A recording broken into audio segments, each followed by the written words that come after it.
So if I remember right, the pump's underneath this seat. So I'm gonna pop that out, take a look. Seat's out. I think there it is. Alright, get some screwdrivers. So I'm using these clamps to hold back, I guess, the carpet. I'll try to clean that off real quick. That's looking a little better. Well, these look pretty similar.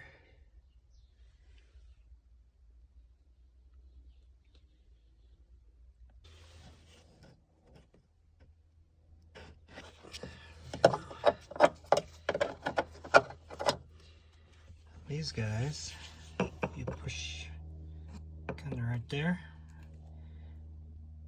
and then you can lift up on them.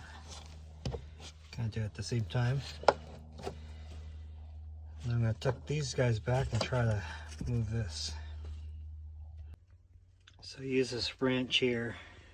That's usually for my oil filter to pull that guy out.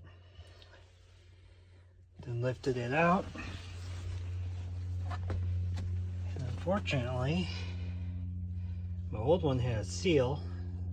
My new one doesn't. So I pulled it off and it's a little loose.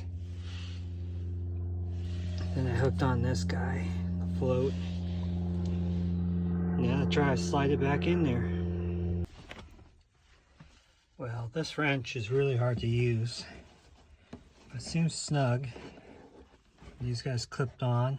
I had to take off these little caps, but I'm gonna hook the battery up and see if it makes a sound.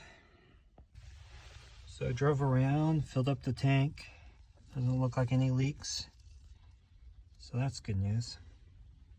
Time to put cover back on and seat and see how it goes.